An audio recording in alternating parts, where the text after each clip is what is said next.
Hello दोस्तों, स्वागत है आप लोग के अपने यूट्यूब चैनल स्टडी पॉइंट 11 में। दोस्तों हम लोग देख रहे हैं एसएससी एमटीएस एग्जाम 2023 के लिए प्रीवियस ईयर क्वेश्चन 2022 का। ठीक है, 2022 में कुल एमटीएस का एग्जाम 48 शिफ्ट में लिया गया था और आज है वीडियो नंबर 12। और इस वीडियो में बात करेंगे 8 जुलाई 2022 के थर्ड शिफ्ट में जो प्रश्न पूछे गए आपके एमटीएस के एग्जाम में, उन सारे प्रश्न को देखने वाले हैं।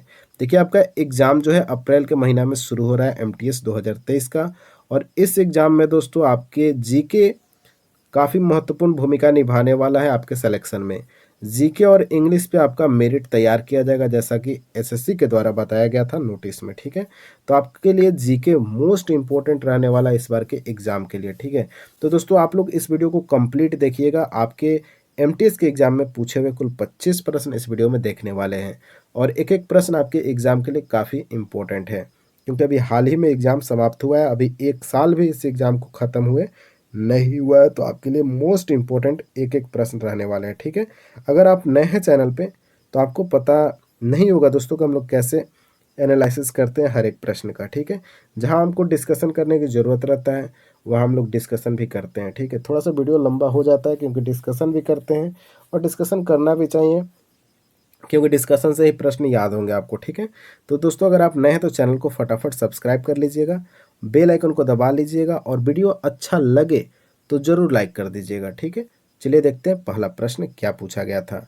देखिए दोस्तों, पहला सवाल आपसे पूछा गया है कि भारत में ऋतुओं के संबंध में काल बैसाखी शब्द भारत के निम्नलिखित में से किस राज्य से संबंधित है। तो दोस्तों पश्चिम बंगाल से संबंधित है काल बैसाखी, जो कि ऋतुओं से संबंधित है। शब्द आपको याद रखना है। ठीक है, कहाँ से है तो पश्चिम बंगाल से। अब आपके ऑप्शन में कर्नाटक दिख रहा है।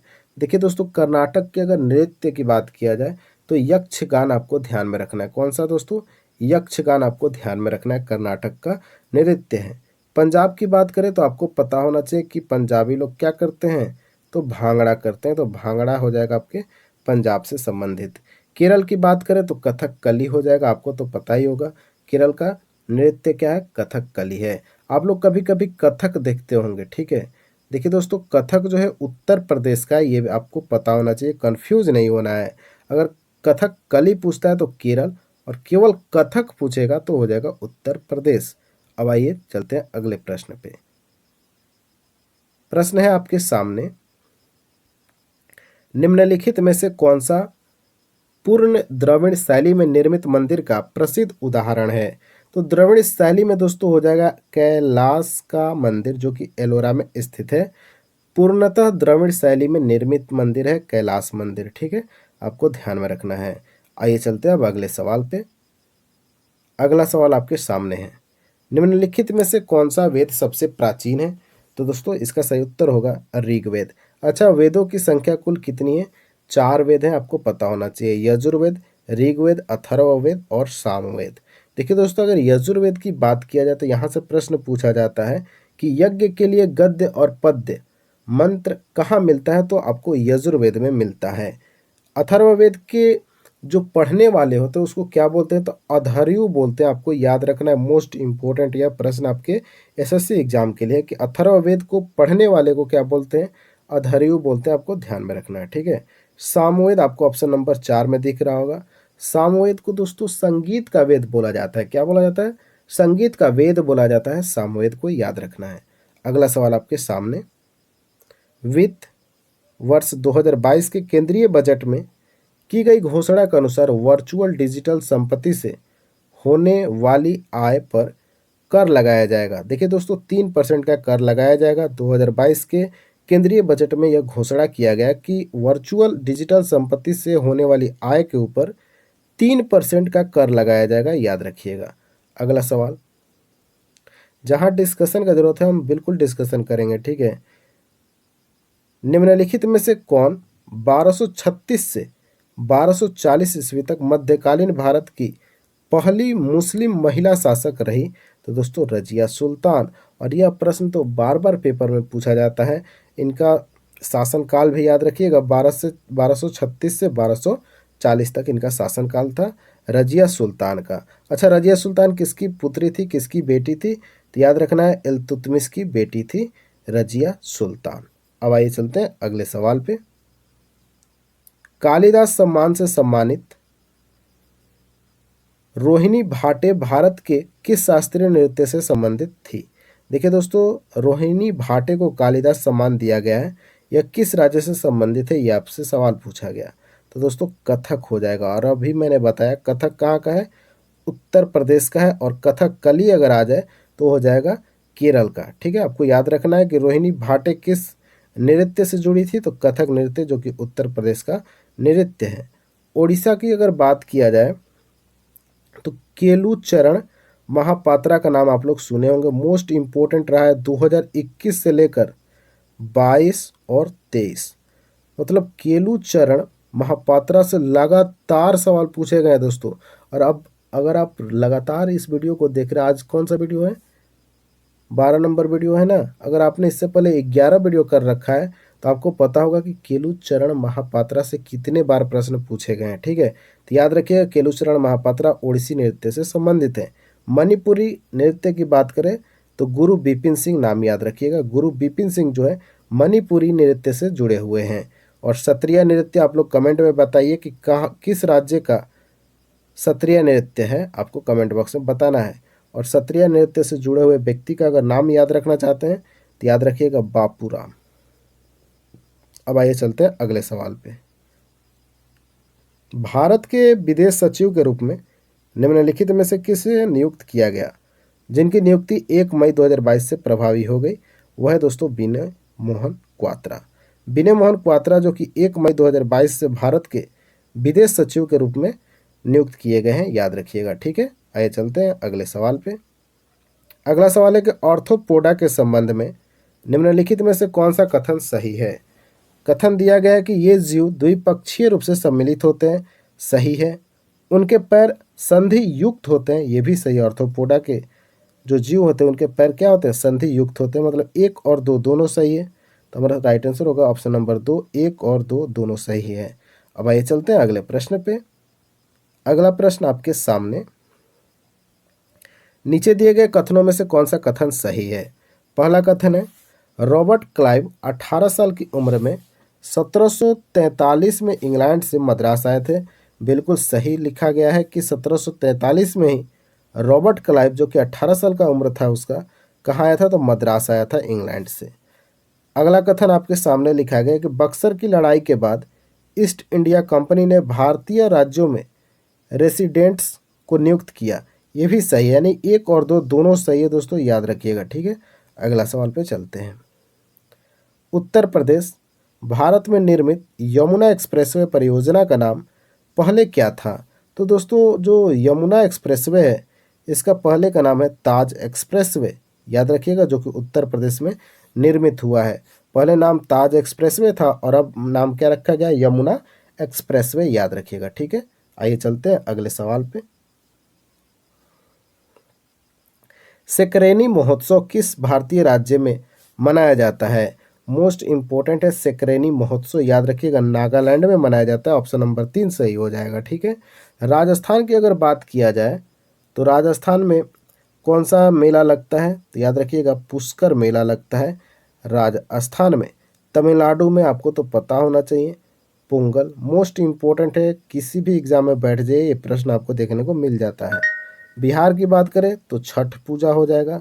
बिहार में कौन सा पूजा हो जाएगा, छठ पूजा हो जाएगा, याद रखिएगा। ठीक है, आइए चलते हैं अगले सवाल पे। अगला सवाल अब आपके सामने, निम्नलिखित में से किसने शुद्धि आंदोलन शुरू किया था, जिसने उन हिंदुओं को अपने मूल हिंदू धर्म में लौटने के लिए सक्षम बनाया जिन्होंने इस्लाम या ईसाई धर्म स्वीकार कर लिया था? तो दोस्तों वो हो जाएंगे दयानंद सरस्वती। दयानंद सरस्वती जो थे हिंदुओं को अपने मूल विश्वास हिंदू धर्म में लौटने के लिए सक्षम बनाया, और इन्होंने इस्लाम और ईसाई धर्म में जो स्वीकार कर लिए थे हिंदू, उनको वापस हिंदू धर्म में बुलाया था दयानंद सरस्वती ने। अब बताइए कि दयानंद सरस्वती ने एक नारा भी दिया था, और उस नारा आपको कमेंट बॉक्स में, आपको भी उस नारा को लगाना है। कहाँ, कमेंट बॉक्स में दयानंद सरस्वती के नारा को एक बार लिख दीजिए कि कौन सा नारा इन्होंने दिया था। याद रखिएगा यह प्रश्न आपके एग्जाम में पूछा जाता है बार बार। आइए देखते हैं अगले सवाल को। अगला सवाल है 14 नंबर, भारत के संविधान का अनुच्छेद 280 किस संवैधानिक निकाय के बारे में बात करता है? तो हो जाएगा उत्तर वित्त आयोग। 280 अनुच्छेद जो वित्त आयोग के बारे में बात करता है हमारे संविधान में। भारतीय निर्वाचन आयोग की बात किया जाए तो 324 अनुच्छेद रट लीजिएगा। 324 अनुच्छेद में है भारत निर्वाचन आयोग। भारत के महान्यायवादी 76 यानी 76 अनुच्छेद में है। माल और सेवा कर का परिषद की बात करें तो 279 का ए हो जाएगा। माल और सेवा कर का अनुच्छेद याद रखिएगा। ये चारों के चारों आपके एग्जाम के लिए मोस्ट इंपॉर्टेंट है। आइए चलते हैं अब अगले सवाल पे। अगर अभी तक आपने लाइक नहीं किया है तो थोड़ा एक साथ आप लोग अभी फटाफट लाइक कर दीजिए, ठीक है। देखिए सवाल है कि निम्नलिखित में से कौन सा सोडियम एल्यूमिनेट का सही रासायनिक सूत्र है। तो दोस्तों इसका सही उत्तर होगा ऑप्शन नंबर 2 में लिखा हुआ है NaLO2। ये जो है दोस्तों सोडियम एल्यूमिनेट का सही रासायनिक सूत्र है NaLO2, याद रखिएगा, मोस्ट इंपॉर्टेंट है। अगला सवाल आपके सामने है, मुड्डू येट्टू किस भारतीय राज्य की पारंपरिक लोक नाट्य शैली है। देखिए दोस्तों मुड्डी येट्टू जो है वह है केरल का, याद रखिएगा, केरल का लोक नाट्य शैली है मुड्डी येट्टू। थोड़ा सा यहाँ बात करते हैं अगले सवाल पर। चलिए अगला सवाल देखते हैं फटाफट। देखिए दोस्तों अगर हम लोग हर प्रश्न को डिस्कशन करते हैं तो समय लगेगा, ठीक है, घबराना नहीं है दोस्तों। आप ही के लिए सारा वीडियो है, सारे बातें जो मैं बताता हूँ सिर्फ आपके एग्ज़ाम के लिए बताता हूँ। मैं इधर उधर की बात एक भी नहीं करना चाहता हूँ, केवल पढ़ाई की बात होती है क्लास में, वीडियो में, ठीक है। तो आप लोग वीडियो से लगातार जुड़े रहें और वीडियो को थोड़ा अपने दोस्तों के बीच शेयर भी करते रहिए, ठीक है। अगला सवाल है कि निम्नलिखित में से कौन सा कोशिकांग अंतःकोशिकीय परिवहन के लिए मार्ग और निर्माण सतह दोनों के रूप में कार्य करता है। तो हो जाएगा अंतःद्रवी जालिका। ठीक है दोस्तों, अंतःद्रवी जालिका जो है यह एक ऐसा कोशिकांग है जो अंतःकोशिकीय परिवहन के लिए मार्ग और निर्माण सतह दोनों के रूप में कार्य करता है, अंतःद्रवी जालिका। आइए चलते हैं अब अगले सवाल, सवाल नंबर 18 पे। न्यूजीलैंड ने जून 2021 में प्रथम विश्व टेस्ट चैंपियनशिप के फाइनल में भारत हराया। इस मैच की मेज़बान कौन सा देश किया था। देखिए दोस्तों फाइनल जो मुकाबला हुआ था टेस्ट चैंपियनशिप का, जो कि पहला विश्व टेस्ट चैंपियनशिप का फाइनल मैच खेला गया था भारत और न्यूजीलैंड के बीच, जिसमें न्यूजीलैंड जीत गया और भारत हार गया था।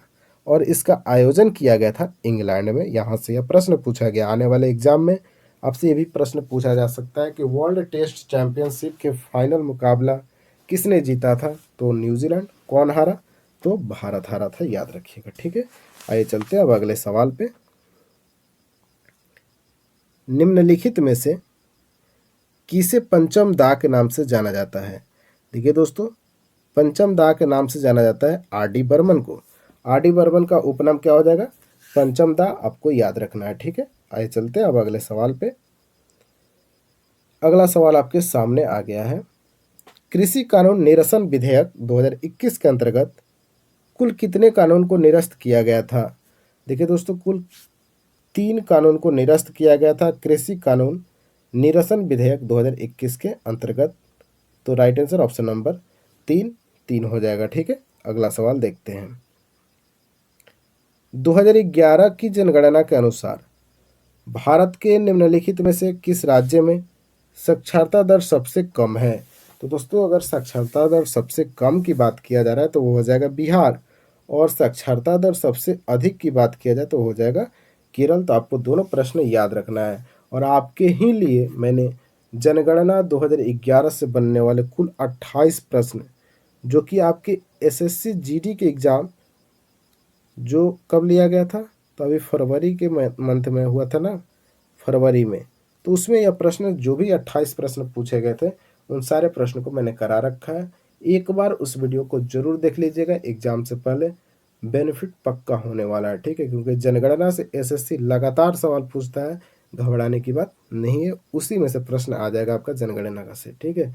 और वैसे भी टॉपिक वाइज मैंने बहुत सारा वीडियो करा रखा है आपके MTS एग्जाम के लिए, तो उन सारे वीडियो को देख लीजिएगा, क्योंकि बिल्कुल नए नए प्रश्न है, 2023 में पूछे गए प्रश्न है। TCS जो आपका MTS के एग्जाम लगा उसके द्वारा प्रश्न पूछा गया है, ठीक है। आइए चलते हैं अब अगले सवाल पे।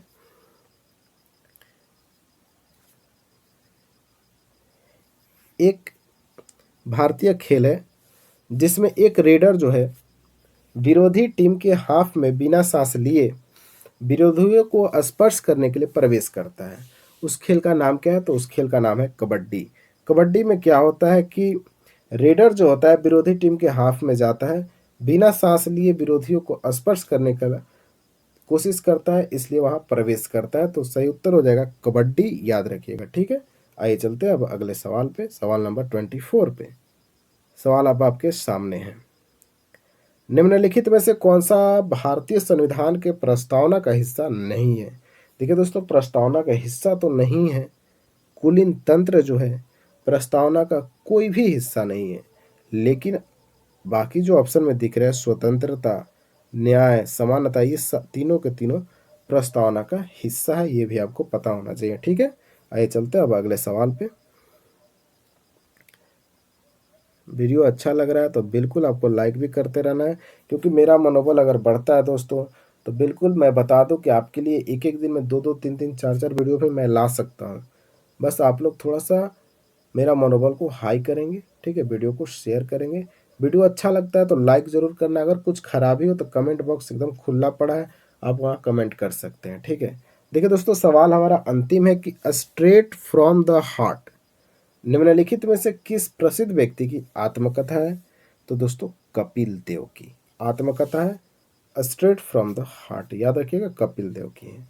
बात करते हैं राहुल द्रविड़ का, जो कि अभी वर्तमान में भारतीय क्रिकेट जो कि पुरुष क्रिकेट टीम है उसके कोच भी है राहुल द्रविड़, ये भी आपको ध्यान में रखना है।